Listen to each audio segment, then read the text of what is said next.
Welcome Tamil டிவியின் செய்தி அறிக்கை. இன்று 22ஆம் திகதி 2ஆம் மாதம் 2019ஆம் ஆண்டு. இன்று இலங்கையில் இடம்பெற்ற மிகவும் முக்கியமான செய்தி குறிப்புகளை இன்று வெல்கம் தமிழ் டிவியின் ஊடாக இன்று பார்க்க இருக்கின்றோம். வலிந்து காணாமல் ஆக்கப்பட்டவர்களுக்கு நீதி கோரி திங்கட்கிழமை வடக்கில் பூரண கர்த்தால். தமிழ் தேசிய மக்கள் முன்னணி பகிரங்க அழைப்பு. அனைவரும் அணிதிரள்வோம் பூரண கதவடைப்பு மற்றும் கண்டன பேரணியம். தேசிய மக்கள் முன்னணி பூரண ஆதரவு. ஊடக அறிக்கை.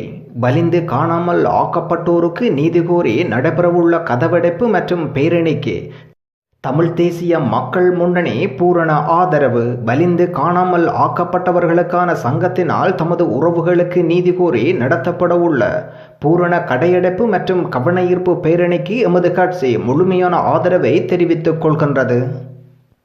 தனது அதீத திறமையினால் புலம்பெயர் தேசத்தில் சாதனைக்கு மேல் சாதனை படைக்கும் ஈழத்துச் சிறுமி.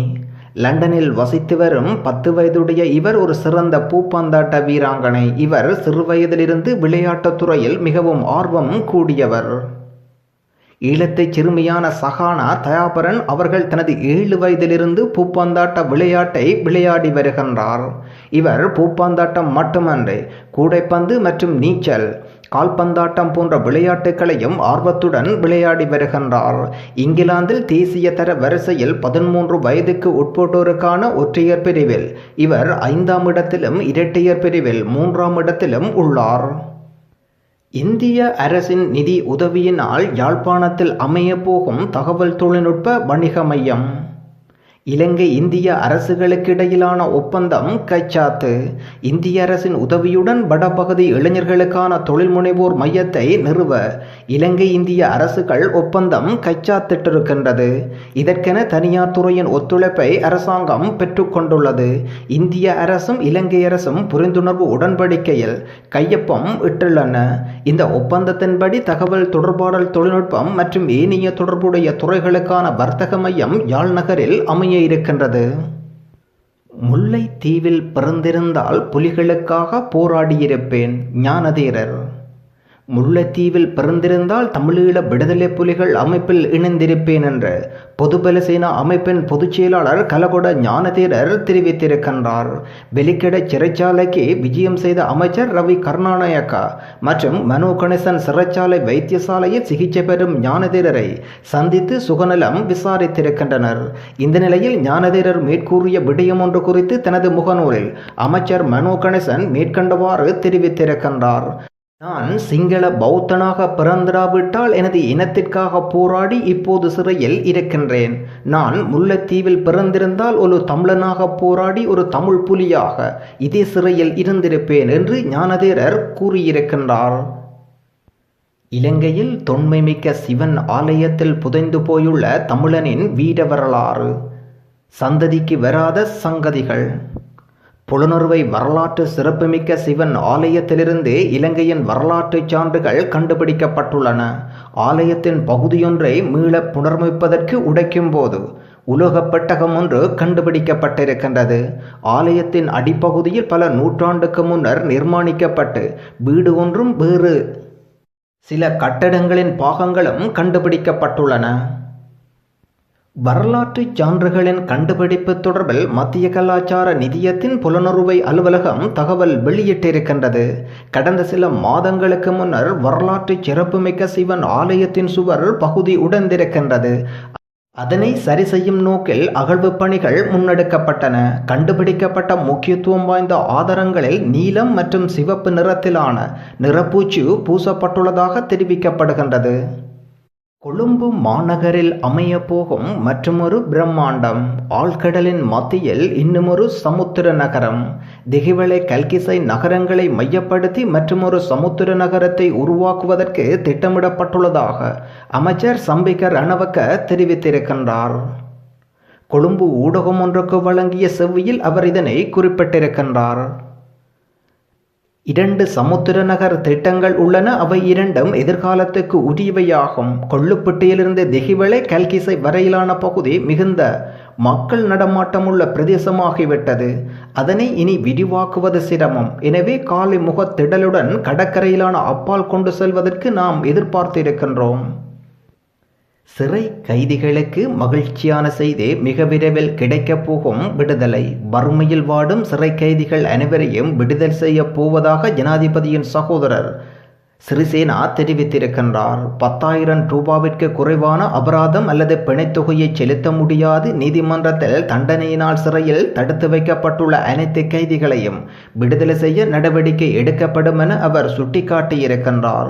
இந்த விடயம் குறித்து சிறைச்சாலை ஆணையாளர் நாயகத்திடம் பேச்சுவார்த்தை நடத்த உள்ளதாக தெரிவித்திருக்கின்றார். 3 கட்டங்களாக இவ்வாறு கைதிகளுக்கு உதவ திட்டமிடப்பட்டுள்ளதாக அவர் குறிப்பிடுகின்றார். அபராத தொகை அல்லது பிணைத்தொகை செலுத்த முடியாது. சிலர் 1 வருடம் வரையில் சிறை தண்டனை அனுபவித்து வருவதாக தெரிவிக்கின்றார். ஒரு கைதி நாளொன்றுக்கு பராமரிப்பு செய்ய அரசாங்கம் 750 ரூபாவினை செலவிடுவதாக கடவத்தையில் அண்மையில் நடைபெற்ற செய்தியாளர் சந்திப்பில் அவர் இதனை குறிப்பிட்டிருக்கின்றார். கொழும்பு மாநகரில் களைகட்டும் பூசணி திருவிழா பார்ப்பதற்கு படையெடுக்கும் பொதுமக்கள். கொழும்பில் நடைபெறும் பூசணிக்காய் திருவிழாவினை பார்வையிட பெருந்திரளான மக்கள் குவிந்து வருவதாக தெரிவிக்கப்படுகின்றது. கொழும்பு சிரீன்பாத்தில் பூசணிக்காய் திருவிழா இன்று ஆரம்பமானது. பூசணிக்காய் விவசாயிகளின் கவலையை தீர்க்கும் வகையில் இந்த திருவிழா நடத்தப்படுகின்றது. இந்த திருவிழாவில் 1 லட்சத்துக்கும் அதிகமான பூசணிக்காய்கள் விற்பனை செய்வதற்கு எதிர்பார்க்கப்படுகின்றது. இலங்கையின் முக்கிய அரசியல் பிரமுகரினால் இறக்குமதி செய்யப்பட்ட அதிநவீன ஆடம்பர கார். தென்னிலங்கை அரசியல்வாதி ஒருவரிடம் மிகவும் ஆடம்பர கார் ஒன்று உள்ளமை கண்டுபிடிக்கப்பட்டுள்ளது. நாடாளுமன்ற உறுப்பினர் குமார பெல்கம இந்த காருக்கு சொந்தக்காரர் தெரிய வந்திருக்கின்றது. இந்த வகையான கார் இலங்கைக்கு இறக்குமதி செய்யப்பட்ட முதல் சந்தர்ப்பம் இதுவாகும். இந்த காரில் தயாரித்த நாட்டிலேயே கொள்வனவு செய்யும் போது அதன் பெறுமதி $2,50,000 என மதிப்பிடப்பட்டுள்ளது. இலங்கையின் பெறுமதியில் சுங்கவரிகள் சேர்க்கப்பட்டால் 4.5 கோடி ரூபாவாகும். தனது அதீத திறமையினால் உலகில் தலைசிறந்த 10 ஆசிரியர்களின் வரிசையில் இடம் பிடித்த ஈழத்து தமிழச்சி. உலகின் தலைசிறந்த 10 ஆசிரியர்களில் ஒருவராக ஆஸ்திரேலியாவில் வசிக்கும் ஈழத் தமிழச்சியான யசோதை செல்வகுமாரன் தெரிவாகி உலகத் தமிழருக்கு பெருமை சேர்த்திருக்கின்றார். முன்னதாக தலைசிறந்த 50 ஆசிரியர்களில் என்ற நிலையினை தாண்டிய அவர் தற்பொழுது 10 ஆசிரியர்களில் ஒருவராக முன்னேறி சாதனை படைத்திருக்கின்றார். இதன்படி இவருக்கு $1 மில்லியன் பரிசுத் தொகை வழங்கப்பட்டுள்ளதாக கூறப்படுகின்றது. 2 கைகளும் சிதைவடைந்த பெண்ணுக்கு 7 மணி நேர போராட்டத்துக்கு பின் மறுவாழ்வு கொடுத்த யாழ்ப்பாண வைத்தியசாலை மருத்துவர்கள். கிளிநொச்சி மாவட்டத்தில் தும்பு அடிக்கும் இயந்திரத்துக்குள் தவறுதலாக கையை வைத்த நிலையில் 2 கைகளும் சிதைந்த நிலையில் வைத்தியசாலையில் அனுமதிக்கப்பட்ட பெண்ணின் ஒரு கையை 7 மணித்தியாலயங்கள் போராடி வைத்தியர்கள் மீட்டிருக்கின்றனர். யாழ்ப்பாண வைத்தியசாலை பிளாஸ்டிக் சத்திர சிகிச்சை நிபுணர் இளஞ்செழிய பல்லவன் செல்வகுமார் ஆகியோர் தலைமையிலான மருத்துவ அணியின் சுமார் 7 மணி நேர போராட்டத்தின் பின் இடதுகை காப்பாற்றப்பட்டது. கிளிநொச்சி முரசுமோட்டையைச் சேர்ந்த 40 வயது மதிக்கத்தக்க 5 பிள்ளைகளின் தாயார் தும்பு அடிக்கும் தொழிலில் ஈடுபட்டு வருகின்றார். அவர் தும்பு அடிக்கும் போது தும்படிக்கும் இயந்திரத்துக்குள் 2 கைகளும் சிக்குண்டு சிதைவடைந்தன. அவர் உடனடியாக கிளிநொச்சி வைத்தியசாலையில் சேர்க்கப்பட்டு அங்கிருந்து யாழ்ப்பாண போதனா வைத்தியசாலைக்கு மாற்றப்பட்டார். அந்த பெண் படுகாயமடைந்து சுமார் 6 மணித்தியாலயங்களுக்கு மேலதிகமாக அவரது கைகள் பிளாஸ்டிக் சத்திர சிகிச்சைக்கு உட்படுத்தப்படுவதில் மருத்துவ நிபுணர்களுக்கு சவாலாகியது. எனினும் பிளாஸ்டிக் சத்திர சிகிச்சை மருத்துவ நிபுணர்கள் இளஞ்செழிய பல்லவன் செல்வகுமார் தலைமையிலான மருத்துவ அணி அந்த பெண்ணுக்கு சிகிச்சை அளித்து முடிவு செய்திருக்கின்றனர். யாழ்ப்பாணம் கொழும்பு ரயில் பயணிகளுக்கு மிக மகிழ்ச்சியான செய்தி. அதிவேக ரயில் மூலம் இனி 5 மணி நேரத்தில் கொழும்பு வரலாம். கொழும்பிலிருந்து மிகவும் குறுகிய நேரத்தில் யாழ்ப்பாணத்தை சென்றடையும் வகையில் ரயில் சேவை ஆரம்பிக்கப்பட்டுள்ளதாக அறிவிக்கப்பட்டுள்ளது. 5 மணித்தியாலயங்களில் யாழ்ப்பாணத்துக்கு செல்லும் வகையில் ரயில் சேவை முன்னெடுக்க திட்டமிடப்பட்டுள்ளதாக ரயில்வே அதிகாரி டிலந்த பெர்னாண்டோ தெரிவிக்கின்றார். 120 கிலோமீட்டர் வேகத்தில் பயணிக்கும் ரயிலை சேவையில் ஈடுபடுத்த நடவடிக்கை எடுக்கப்பட்டுள்ளது. நேரத்தை மீதப்படுத்தவே பயணிகள் எதிர்பார்க்கின்றனர். அதனை நிறைவேற்றும் வகையில் புதிய ரயில் சேவை அறிமுகம் செய்யப்பட உள்ளது. எதிர்வரும் காலங்களில் ரயில் வீதி ஒன்று அமைத்து சிறந்த போக்குவரத்து சேவை ஒன்றை வழங்குவதற்கு அனைத்து நடவடிக்கைகளும் ஆரம்பிக்கப்பட்டுள்ளதாக அவர் குறிப்பிடுகின்றார். இலங்கையை உலுப்பிய படுகொலை. கொடூரமான முறையில் குத்திக் கொலை செய்யப்பட்ட யுவதி. நொச்சியாகம போலீஸ் பிரிவின் சமகிபுர பிரதேசத்தில் கூர்மையான ஆயுதத்தினால் தாக்கப்பட்ட பெண் இருவர் படுகாயமடைந்திருக்கின்றனர். படுகாயமடைந்த பெண்கள் இருவரில் 21 வயதான பெண்ணொருவர் இதுவரையில் உயிரிழந்துள்ளதாக போலீசார் தெரிவிக்கின்றனர். மாலை 6:40 மணியளவில் இந்த சம்பவம் இடம்பெற்றிருக்கின்றது. இந்த சம்பவத்தில் காயமடைந்த 2 பெண்களும் நொச்சியாகம வைத்தியசாலையில் அனுமதிக்கப்பட்டு மேலதிக சிகிச்சைக்காக அனுராதபுரம் வைத்தியசாலைக்கு மாற்றி அனுப்பப்பட்ட நிலையில் குறித்த பெண் இவ்வாறு உயிர் இழந்திருக்கின்றார். 21 வயதான சமகிபுர நொச்சியாகம பிரதேசத்தைச் சேர்ந்த செவ்வந்தி என்ற பெண்ணே இவ்வாறு உயிர் இழந்தவராவார். உயிரிழந்த பெண்ணின் பிரேத பரிசோதனை இன்றைய தினம் இடம்பெற்றிருக்கின்றது. மரணத்துக்கு காரணமான சந்தேக நபர் போலீசாரினால் கைது செய்யப்பட்டுள்ளார். குடும்ப பிரச்சினைக்கு அமைய இந்த கொலை சம்பவம் இடம்பெற்றிருப்பதாக போலீசார் தெரிவிக்கின்றனர்.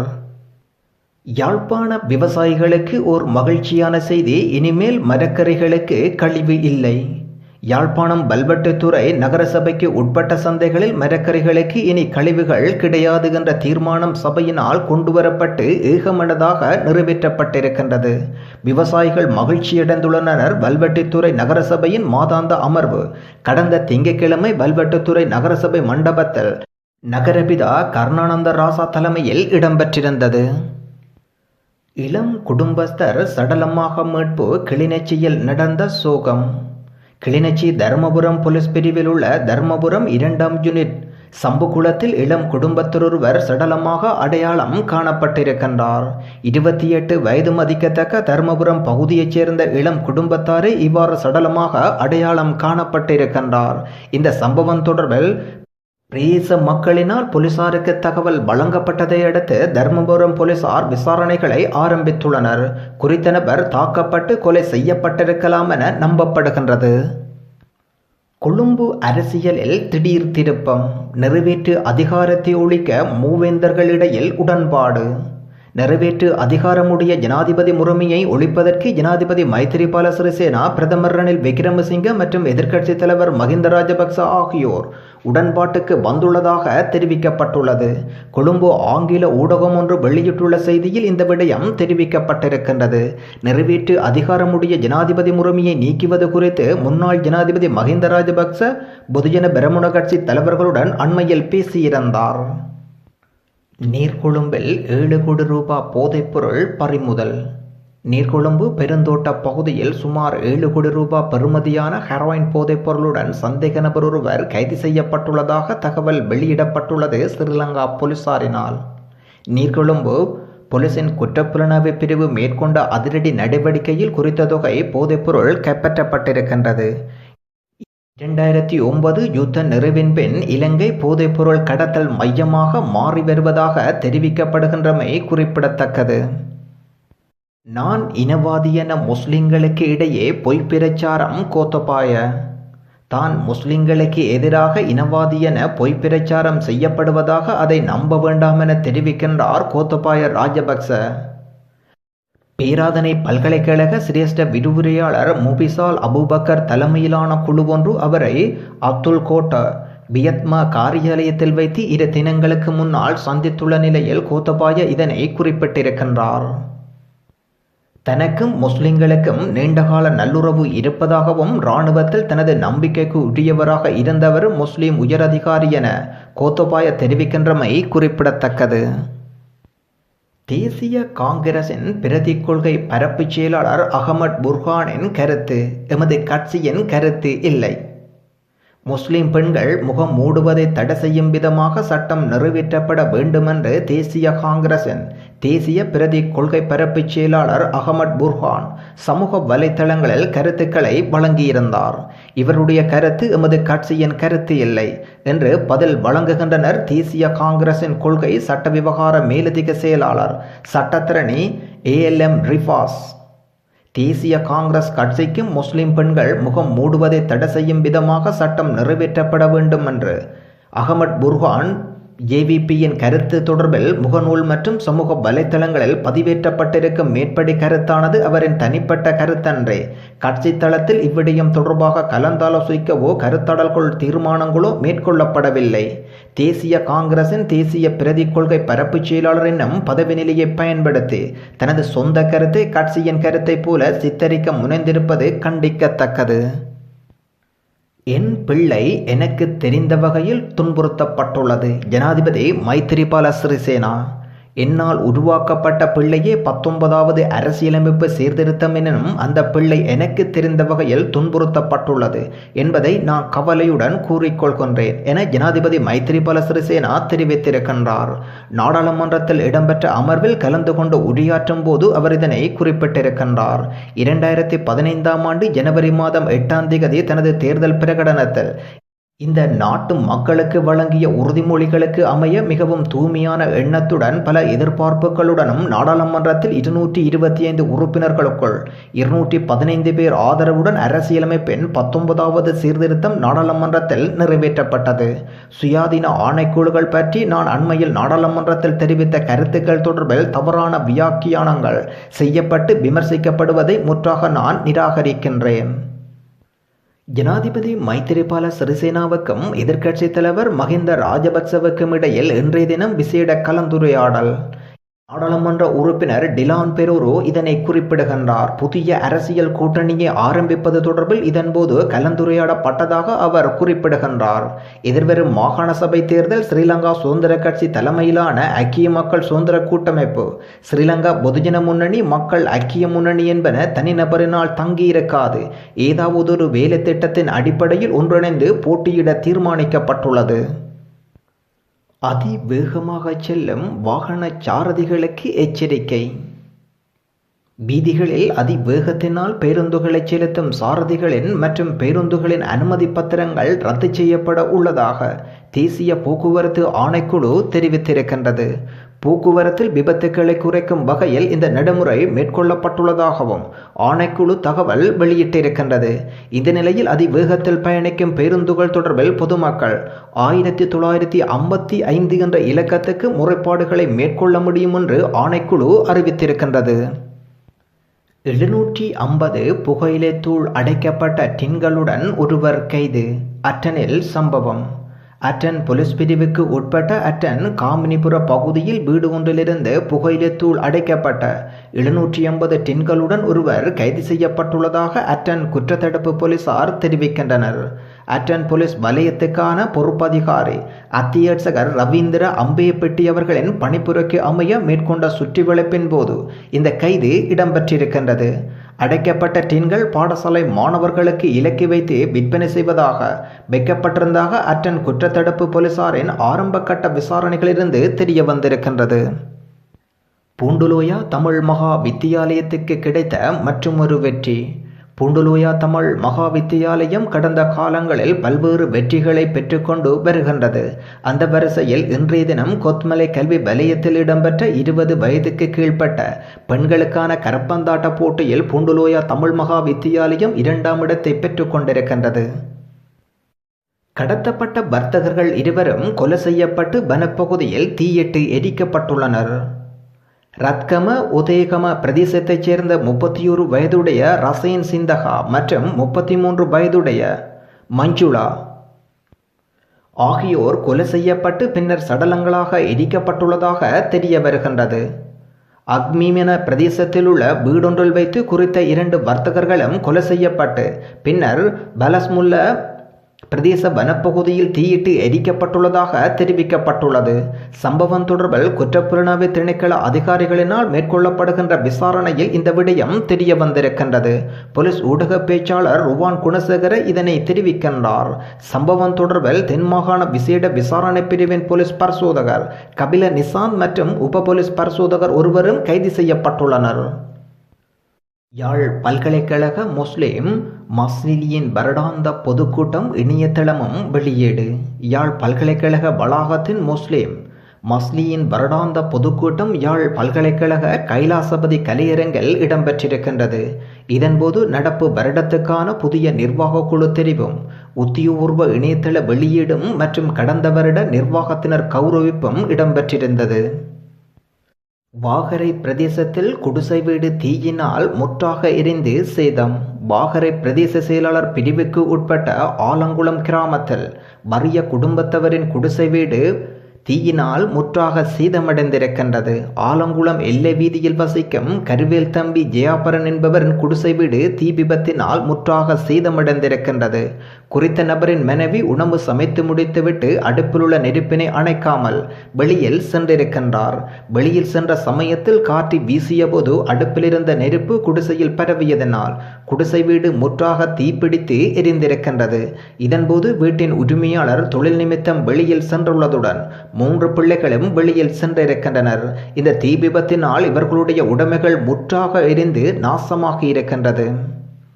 பயங்கரவாத சட்டத்தை நீக்குமாறு மட்டக்களப்பில் பாரியதொரு கவனஈர்ப்பு போராட்டம். அரசாங்கம் நாட்டில் உள்ள மக்களின் நன்மை கருதி பயங்கரவாத தடைச்சட்டம் மற்றும் பயங்கரவாத எதிர்ப்பு சட்டத்தை ஜனாதிபதி மைத்திரிபால சிறிசேனா, பிரதமர் ரணில் விக்ரமசிங்க ஆகியோர்கள் பொதுமக்களின் நன்மை கருதியும் நாட்டினதும் இறையாண்மை பாதுகாப்புக்கும் நீக்குமாறு மட்டக்களப்பில் பாரியதொரு கவனஈர்ப்பு போராட்டமும் கண்டன ஆர்ப்பாட்டம் ஒன்றும் இன்று 10 மணியளவில் மட்டக்களப்பு காந்தி பூங்காவில் இடம்பெற்றிருக்கின்றது. கடற்படையின் அச்சுறுத்தலுக்கு எதிராக மனித உரிமை ஆணைக்குழுவில் போராட்டக்காரர்கள் முறைப்பாடு. சிலாவத்துறையில் தமது சொந்த நிலங்களை விடுவிக்க கோரும் மக்களை இனம் தெரியாதவர்களும் கடற்படையினரும் அச்சுறுத்துகின்றார்கள் என மன்னார் மனித உரிமை ஆணைக்குழு அலுவலகத்தில் முறைப்பாடொன்று செய்யப்பட்டிருக்கின்றது. சிலாவத்துறை கடற்படை முகாமை அகற்றக் கோரி போராட்டம் நடத்துபவர்களை கடற்படையினர் புகைப்படம் எடுப்பதாகவும் தமக்கு பாதுகாப்பு வழங்க வேண்டுமென்று அவர்கள் கோரிக்கை விடுத்திருக்கின்றனர். மன்னார் முசலி பிரதேச செயலாளர் பிரிவுக்கு உட்பட்ட சிலாவத்துறையில் பொதுமக்களின் 36 ஏக்கர் காணிகளையும் உள்ளடக்கியதாக கடற்படை தளம் அமைக்கப்பட்டுள்ளது. இதனால் சுமார் 218 குடும்பங்கள் வாழிடங்கள் இன்று இழந்திருக்கின்றன. நீங்கள் கேட்டுக்கொண்டிருப்பது வெல்கம் தமிழ் டிவியின் ஊடாக இன்று இலங்கையில் இடம்பெற்ற மிகவும் முக்கியமான செய்தி குறிப்புகளை கேட்டுக்கொண்டிருக்கின்றீர்கள். தொடர்ந்து எமக்கு கிடைக்கப்பெற்ற பிறந்தநாள் வாழ்த்துச் செய்தியை தொடர்ந்து பார்ப்போம். திருமதி ரங்கநாயகி மகேஸ்வரன் தனது பிறந்த நாளை இன்று நுணாவில் உள்ள தனது இல்லத்தில் கொண்டாடுகின்றார். இவரை வாழ்த்துவோர் அன்பு சகோதரர் ஸ்ரீஸ்கந்தராசா, ஸ்ரீ ராமச்சந்திரன், சுரேந்திரன், நரேந்திரன், ரவீந்திரன், தர்சினி, சுபோதினி, விஜயகுமாரி, ஜெயக்குமாரி, வைகுந்தவாசன், விஜயன் குடும்பத்தினருடன் மைத்துனர், மைத்துணிமார், மாமன், அத்தைமார், பெரியப்பா, பெரியம்மாமார், திருமதி ரங்கநாயகி உடல் உள நலத்துடன் சகல ஐஸ்வர்யங்களும் பெற்று வாழ வாழ்த்தி நிற்கின்றனர். தொடர்ந்து எமக்கு கிடைக்கப்பெற்ற இன்னும் ஒரு பிறந்தநாள் வாழ்த்துச் செய்தி ஒன்றை பார்ப்போம். கோண்டாவில் கண்ணன் தம்பதிகளின் அன்பு புதல்வன் டிவானுஜன் தனது பிறந்த தினத்தை இன்று தனது இல்லத்தில் கொண்டாடுகின்றார். டிவானுஜன் உடலுள்ள நலத்துடன் சகல செல்வங்களும் பெற்று நலமாக வாழ அன்பு அப்பா, அம்மா, சகோதரி, அம்மம்மா, தாத்தா, சகோதர சகோதரிகள், மாமா, மாமி, உற்றார் உறவுகள், நண்பர்களுடன் சவகச்சேரி விஜேந்திராய் ஸ்டூடியோ விஜயவாசனும் வாழ்த்து நிற்கின்றனர். தொடர்ந்து இன்னும் ஒரு பிறந்தநாள் வாழ்த்துச் செய்தி ஒன்று. அவிசாவளை தும்மாதுரையைச் சேர்ந்த அஸ்வின் அவர்கள் இன்று 5வது பிறந்த தினத்தை தனது இல்லத்தில் மிகவும் சிறப்புடன் கொண்டாடி கொண்டிருக்கின்றார். இவரை வாழ்த்தும் உள்ளங்கள் அப்பா யோகேந்திரன், அப்பா சாந்தினி தேவி, அம்மம்மா, அப்பப்பா, தாத்தாமார்கள், பெரியப்பாமார்கள், சித்தி, சித்தப்பாமார்கள் மற்றும் பெரியம்மாமார்கள், மாமாமார், மாமிமார், அண்ணன்மார், அக்காமார், உற்றார் உறவுகள் எல்லோரும் இவரை பல்லாண்டு காலம் வாழ வாழ்த்தி நிற்கின்றனர். இந்த தகவலை எமக்கு அனுப்பியவர் குவைத்திலிருந்து அவருடைய பெரியம்மாவான சாந்தி அவர்கள் எமக்கு அனுப்பியிருக்கின்றார். நீங்கள் கேட்டுக்கொண்டிருப்பது வெல்கம் தமிழ் டிவியினூடாக இன்று இலங்கையில் இடம்பெற்ற மிகவும் பிரதான செய்தி அறிக்கையினை கேட்டுக்கொண்டிருக்கின்றீர்கள். தொடர்ந்து இன்னும் ஒரு இலங்கை பற்றிய செய்தி குறிப்பில் உங்களை சந்திப்போம்.